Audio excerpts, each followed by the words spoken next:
welcome back to the garage. If this is your first time visiting my channel, please go ahead, click on subscribe, and go ahead, click on like if you like this video. All right, so in the last video, I essentially said there were gonna be no new projects until I got the Indy 500 and the XCR completed. Well, things change, as always. Needless to say, we have a new project in the garage, and it's not a snowmobile this time. So this is a 1976 Corvette C3. My wife and I have been talking about picking up a project car for the last 3 or 4 years, and we're in our late 40s. So we grew up in the time of Camaros and Chevy and Chevelles and Mustangs and all that stuff. When you could pick them up cheap for like $500 because nobody wanted them.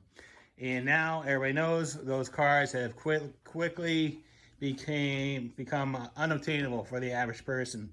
Even like a shell, a rusty shell, you're looking at 15 grand. And anything that's halfway decent is like 45, 50 grand. So we've been talking about picking up a project car, and I mentioned this to my wife. I go, hey, you know what? The Corvette C3s, they're pretty much, they really haven't been hit by the market, and I think now is the time to go ahead and grab one, because I think these C3s are going to be the next thing that climbs in value over the next 5 or 10 years. So I've been looking for Corvettes for the last 2 or 3 weeks, and picked this one up about 45 minutes from my house. So this is pretty much a base car. Power steering, power brakes, no air conditioning, no power windows or locks. Obviously, it's got the T-tops, and I've been spending the last probably about half hour, 45 minutes going through and cleaning them up, cleaning up the paint. So I've made a comment to my wife. This is a 10-foot paint job if you're over 50. If you're under 50, it's probably like a 15-foot paint job. And but again, for what we paid for this, and it was $5,200. It wasn't that expensive. It was probably the cheapest running C3 in the Northeast, because I was looking at them for 2 or 3 weeks, and anything around that price range was a basket case. So the frame on this one is good. The bird cage on it is good. The mechanicals on it are good. We'll open up the hood in a minute. I'll show you what's been done to it. But really, the biggest issue with this car is probably the paint. So just as a comparison, I've compounded the entire passenger side, and it's looking pretty good. But this is what it started off as. Very oxidized and in pretty sad shape. Obviously the side is going to respond a lot better to compound and buffing it out because it's a flat surface. It really doesn't get that much sun. But the rear trunk and the front of the hood is pretty similar. It's just they get abused. So this car, from what I can tell, it was originally orange. If we look underneath the bumper, you can see telltale signs of orange paint that was there before. And here's an indicator, right? So this car has been definitely resprayed, which is fine. So again, for what we wanted to spend for a running car, we feel pretty happy with it. So just as a comparison, we're looking at the top of the T-top support. Again, buffed and non-buffed. Pretty much the whole car looked like that. It was pretty much oxidized. But all the doors shut very well.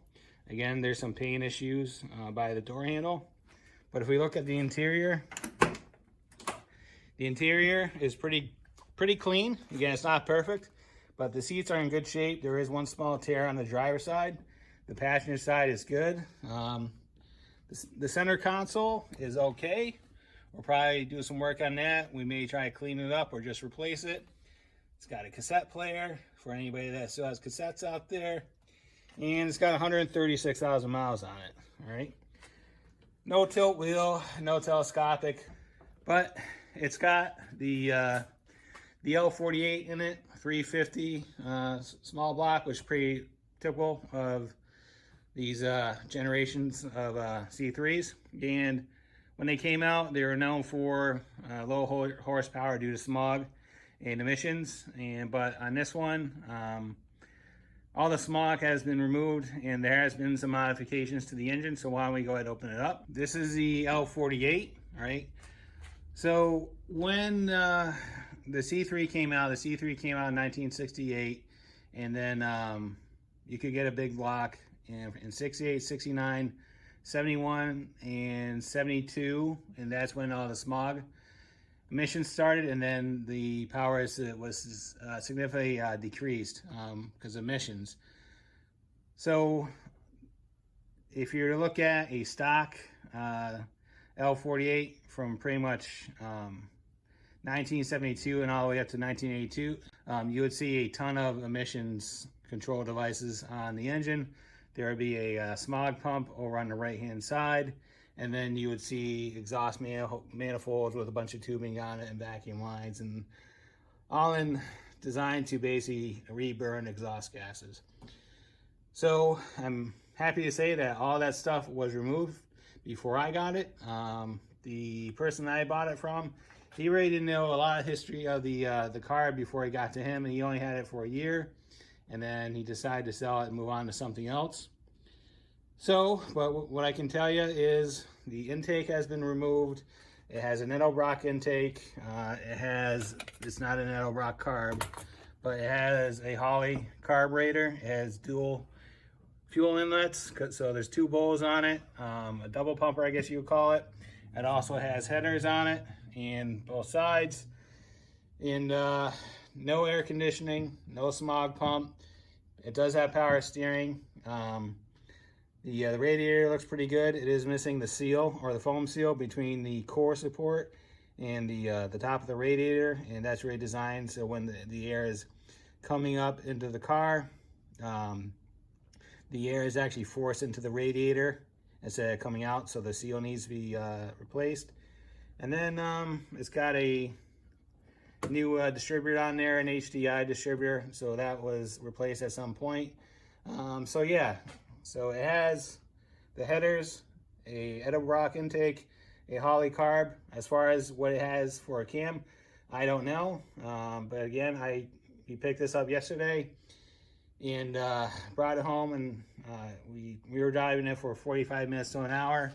And I know that a lot of these cars, they're really dogged on for not having a lot of horsepower, but again, this thing wasn't a rocket ship, but it wasn't a complete dog either. So whatever was done to it, it seems to be okay. Again, it's not going to win any drag races, but it does get up out of its own way. So my wife is in the car right now, so she's right there. So why don't you go ahead and start it.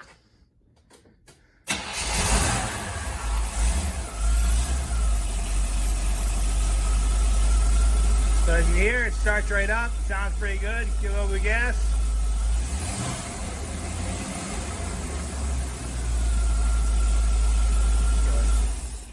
So as you saw, it starts right up. Sounds pretty good. Yeah. So like I said, the car is not perfect, but again, it's a project car. So if we wanted something perfect, we would have spent the money towards a car that was a little bit more complete.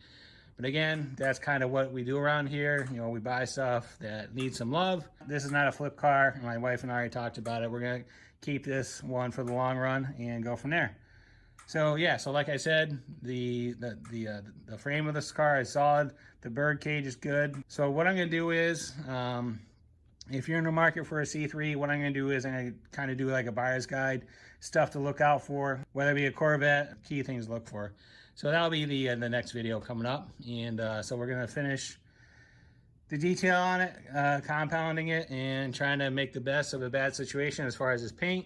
All right, guys, if there's any questions, comments, concerns, go ahead and leave them in the comments box, and I'll get back to you as soon as I can. And as always, thanks for watching and have a great day. See ya.